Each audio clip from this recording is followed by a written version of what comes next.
MGR TV நேயர்களுக்கு வணக்கம். இன்றைக்கு நம்மோடு நேர்காணலுக்காக மூத்த பத்திரிகையாளர் மணி அவர்கள் நம்மோடு இணைந்திருக்கிறார். அவரோடு பேசலாம். சார் வணக்கம். வணக்கம். சென்னை அருகே மதுராந்தகத்தில் மோடி அவர்கள் பங்கேற்கிற என்டிஏ தலைமையிலான கூட்டணி கட்சிகளோட ஒரு கூட்டம் நடைபெற இருக்குது. அதில் கிட்டத்தட்ட டிடிவி கடைசி வரைக்கும் வருவாரா வரமாட்டாரா அப்படின்னு எதிர்பார்க்கப்பட்ட சூழல்ல பியூஷ் கோயல் முன்னிலையில் வந்து அவர் கட்சியில் இணைஞ்சிட்டாரு.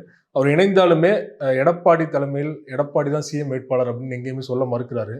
ஜெல்லாகல பொருந்தா கூட்டணி அப்படின்னு விமர்சனம் வந்திருக்கு. முதல்ல நம்ம மோடி வரதுக்கு முன்னாடி வந்து டிடிவி இணைந்ததை பற்றி பேசலாம் நினைக்கிறேன். அதை பற்றி உங்களோட கருத்து? டிடிவி என்டிஏவில் இணைந்தது என்டிஏவுக்கு பலம். அதில் சில நெருடல்கள் இருக்கின்றன. எடப்பாடி பெயரை கூட அவர் சொல்லவில்லை. தமிழ்நாட்டுக்கு என்டிஏ தலைவர் எடப்பாடி தான். ஆனால் அவர் முன்னிலையில் சேராமல் பியூஷ் கோயல் முன்னிலையில், மத்திய அமைச்சர் பிஜேபி தலைவர் பியூஷ் கோயல் முன்னிலையில் தான் அவர் சேர்ந்திருக்காரு. எடப்பாடி பழனிசாமி பெயரை சொல்ல மறுக்கிறார்.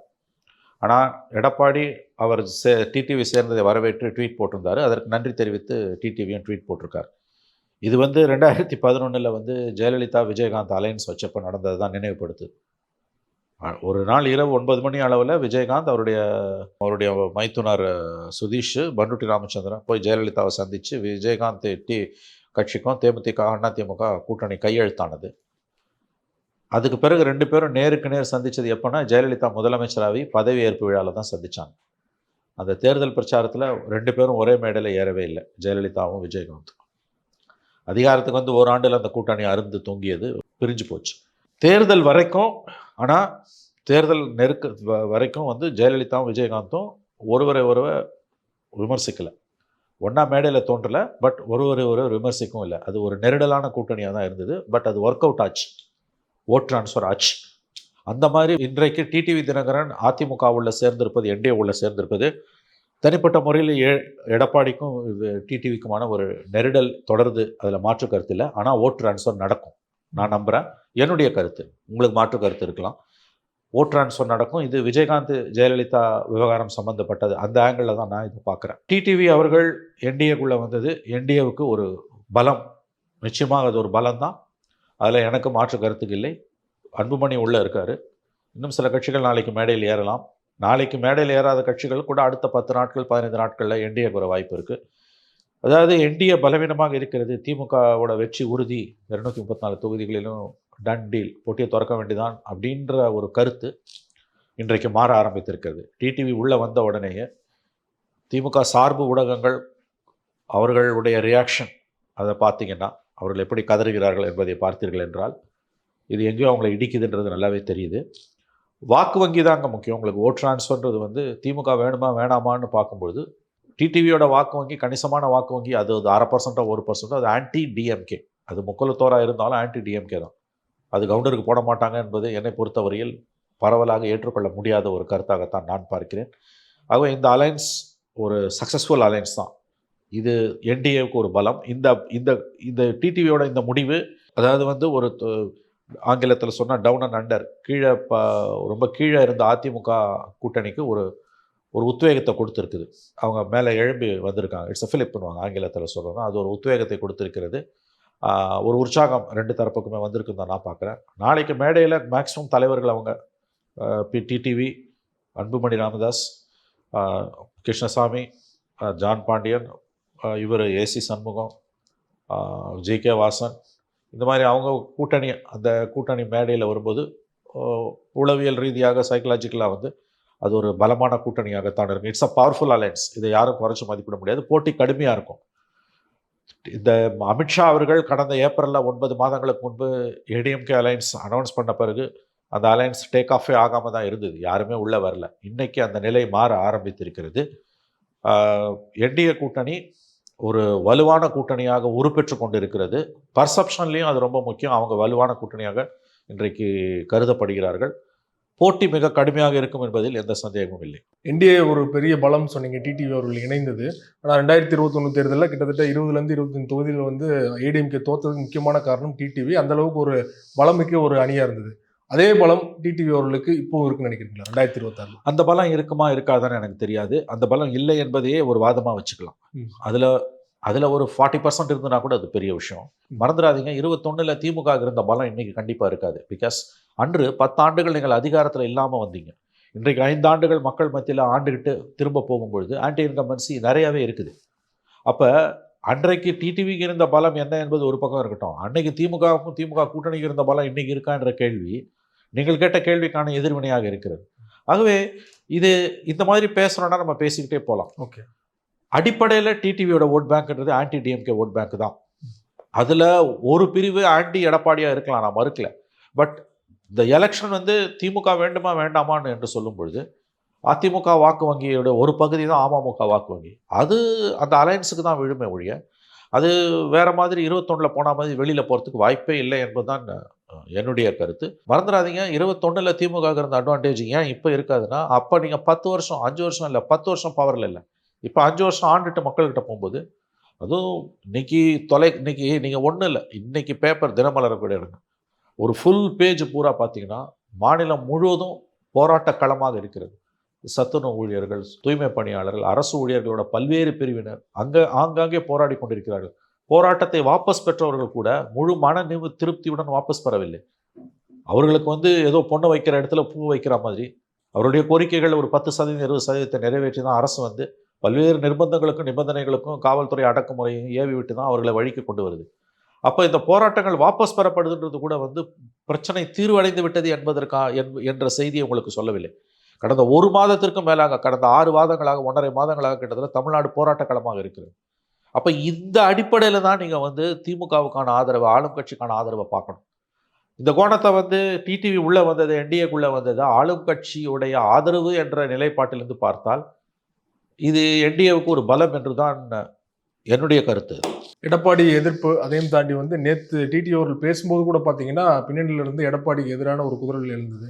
டெபாசிட் போக வைக்கணும் அப்படின்லாம் டிடிவி வந்து பார்த்துட்டு அமைதியாக இருந்தார். ஸோ இது வந்து தேர்தல் களங்கள்லையும் தேர்தல் பிரச்சாரத்தின் போது எதிரொலிக்கலாம். இல்லை, ஓரளவு எதிரொலிக்கலாம், நான் மறுக்கல அதை. பட் பெரிய அளவில் அது எதிரொலிக்காதுன்னு நான் நம்புகிறேன். இன்னும் நாள் இருக்குது, அந்த 2 மாத காலத்தில் வந்து உங்களுக்கு இது வந்து ஜெல் ஆகிடும். அன்லெஸ் 2 பேரும் பெரிய அளவில் ஒருத்தருக்கு ஒருத்தர் குழி பறிக்கிற வேலையில் இறங்காத வரைக்கும் கீழ் மட்டத்தில் இது ஜெல் ஆகிடும். ஏன்னா அவர் வந்து இதில் பெரிய நெருடல் இருக்குன்றதை நான் ஒப்புக்கொள்கிறேன். ஏன்னா அன்புமணி ராமதாஸ் எடப்பாடி பழனிசாமி முன்னிலையில் என்டிஏல சேர்ந்தார். ஏன்னா தமிழ்நாட்டுக்கு என்டிஏ தலைவர் எடப்பாடி பழனிசாமி தான். ஆனால் டிடிவி தினகரன் பியூஷ் கோயல் முன்னிலையில் சேர்றாரு. அங்கேயே மெசேஜ் தெளிவாக இருக்குது, அங்கே ஒரு நெருடல் இருக்குது, நான் மறுக்கலை. ஆனால் அது ஓவர் கம் பண்ணிடுவாங்க அப்படின்றது தான் என்னோட பாயிண்ட். அதுக்கு சரியான உதாரணம் ஒன்று, கடந்த காலத்தில் விஜயகாந்த் ஜெயலலிதா இஷ்யூ.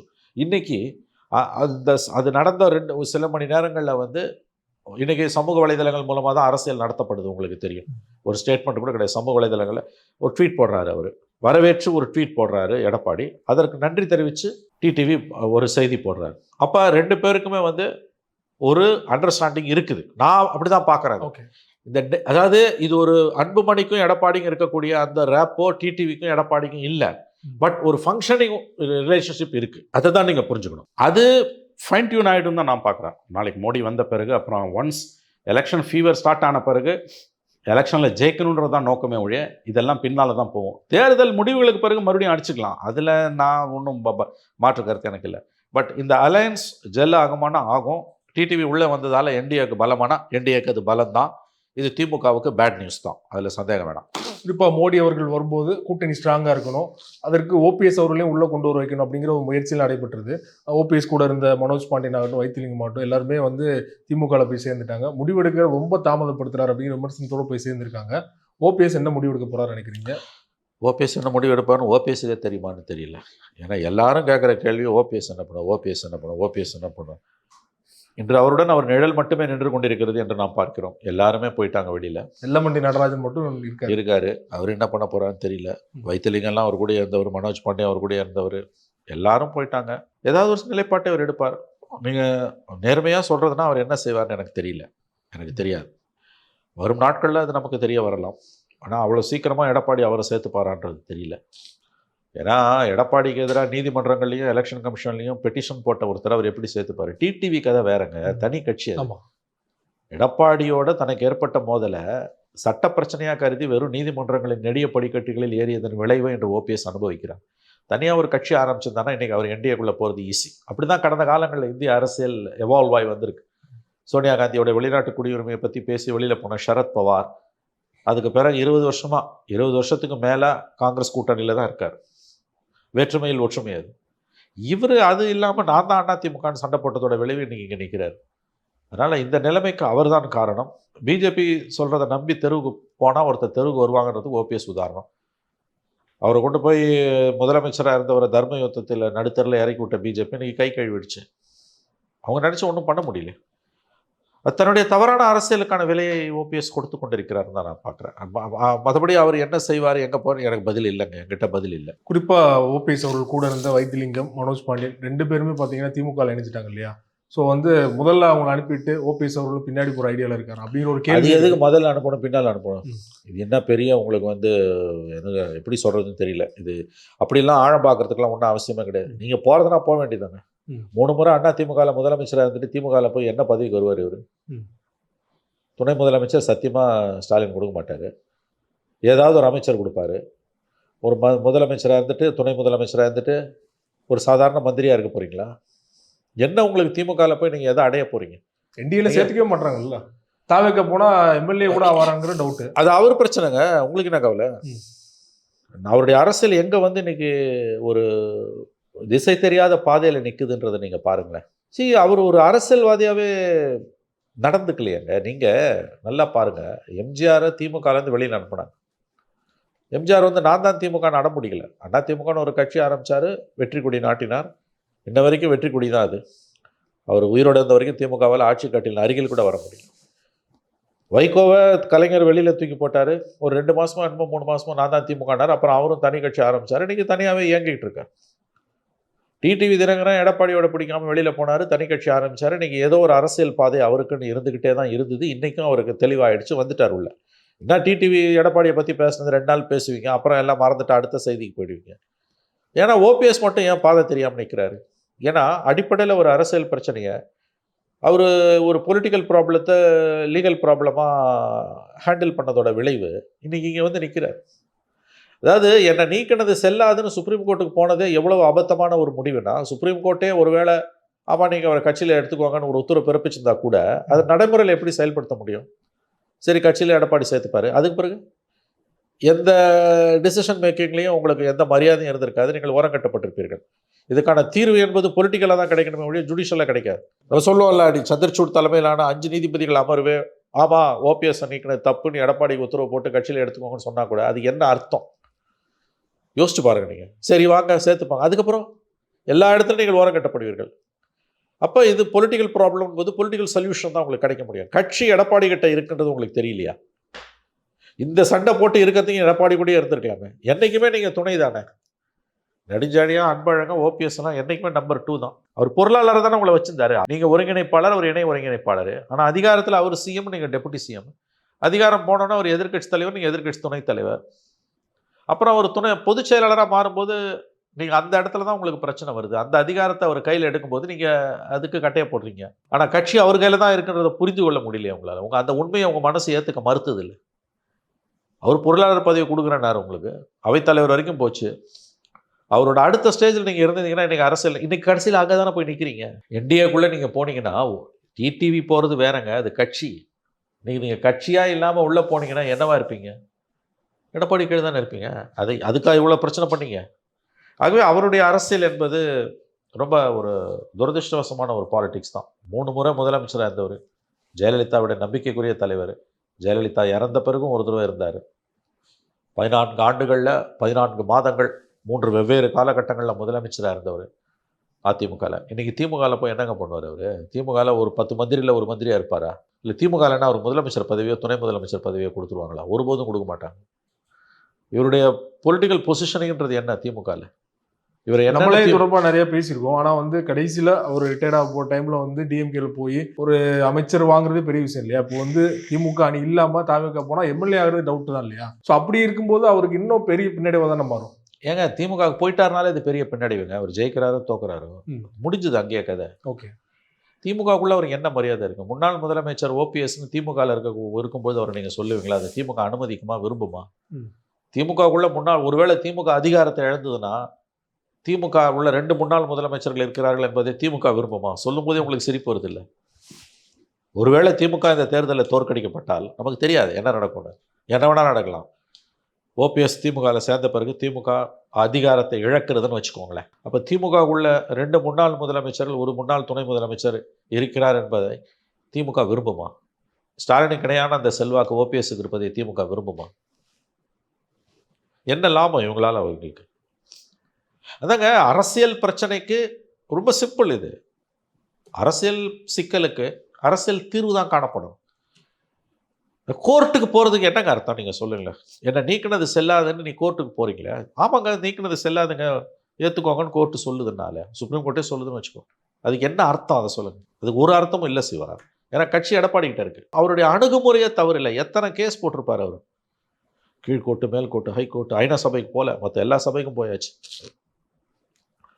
அந்த ஆட்டிடியூட் இருக்கு இல்லையா, அதுதான் இன்னைக்கு இங்கே வந்து நிற்குது. அப்போ உங்களுடைய ஆப்ஷன்ஸை நீங்களே சுருக்கிக்கிட்டீங்க. மனோஜ் பாண்டியனோ வைத்தியலிங்கமோ திமுக போகிறது பெரிய விஷயம் இல்லைங்க.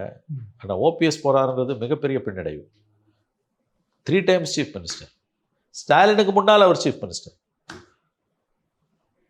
அப்போ இந்த நிலைமை, இது அவரே யானை தலையில் மண்ணை எள்ளி போட்டுக்கொண்டதன் விளைவு, அவ்வளோதான். மற்றபடி அவருடைய அரசியல் இன்று ஒரு சிக்கலான நெருக்கடியான கட்டத்தில் இருக்கிறது என்பது உண்மை. அவரோட ஆப்ஷன்ஸ் என்ன, அவர் என்ன செய்ய போகிறாருன்னு ஹானஸ்ட்லி ஸ்பீக்கிங் எனக்கு தெரியாது. என்டிஏக்குள்ள எத்தனை அணிகள் வந்தாலுமே வந்து பாஜக தரப்புலேருந்து நினைக்கிறது விஜய் அவர்கள் வந்தால் தான் பெரிய அளவில் பலம் பெறும், ஆட்சியை பிடிக்க முடியும் அப்படிங்கிறது அவங்களோட எண்ணமாக இருக்குது இல்லையா? ஸோ மோடி அவர்கள் வரும்போது அதற்கு சாத்தியம் இருக்குன்னு நீங்கள் நினைக்கிறீங்களா? இல்லை, ஓரளவுக்கு அந்த அலையன்ஸ் ஷேப்பு கிடைக்கும். பட் நாளைக்கு மேடையில் ஏறாதவங்கெல்லாம் மொத்தமாக என்டிஏலேருந்து விலகிட்டாங்கன்னு சொல்ல முடியாது. அதுக்கு பிறகும் டைம் இருக்குது. எலெக்ஷன் எங்கேயோ கிடைக்குது. மார்ச் ஃபர்ஸ்ட் வீக் தான் நமக்கு நோட்டிஃபிகேஷன், ஏப்ரலில் தான் election. So full 2 months 2.5 months இருக்குது. நோட்டிஃபிகேஷன் வந்த பிறகுலாம் புது ஃபார்மேஷன் வந்திருக்கு. நரசிம்மராவ் பீரியட், ஜெயலலிதா பீரியட்லலாம் நோட்டிஃபிகேஷனுக்கு கிட்டத்தட்ட நோட்டிஃபிகேஷன் வரதுக்கு ஒரு நாள் முன்னால் வந்த விளைவு தான் மூப்பனார்லாம் வெளியில் வந்து. அதனால் டைம் இஸ் தேர். நாளைக்கு என்டிஏ ஷேப்பு ஃபுல்லாக மதுராந்தக மீட்டிங்கில் தெரிஞ்சிடும் நம்ம எதிர்பார்க்க முடியாது. ஓரளவு கிடைக்கும். அந்த மேடையில் இல்லாத கட்சிகளும் நாளைக்கு பிறகு ஒரு வாரம் பொறுத்தோ 10 நாட்கள் பொறுத்தோ 1 மாதம் பொறுத்தோ கூட என்டிஏல வரத்துக்கு வாய்ப்பு இருக்குது. நான் அப்படி தான் அதை பார்க்குறேன். ஃபார் எக்ஸாம்பிள் டிஎம்டிகே மாதிரியான கட்சிகள் அவங்க 2 பேர்கிட்டையும் பேசிகிட்டு இருக்காங்க. நாளைக்கு தேமுதிக அந்த மேடையில் ஏறுமா ஏறாதான்னு நமக்கு தெரியல. நாளைக்கு இல்லைன்றதுனாலே அவங்க மேடையில் என்டிஏல இல்லைன்னு சொல்ல முடியாது. வாய்ப்பு இருக்குது, நாள் இருக்குது. ஏன்னா அவங்களுக்கு வந்து அவங்க 2 பேர்கிட்டையும் அவங்க பேசுகிறதால அவங்களுடைய டிமாண்ட்ஸ் வந்து அதிகமாக இருக்குன்றாங்க 2 தரப்பும்.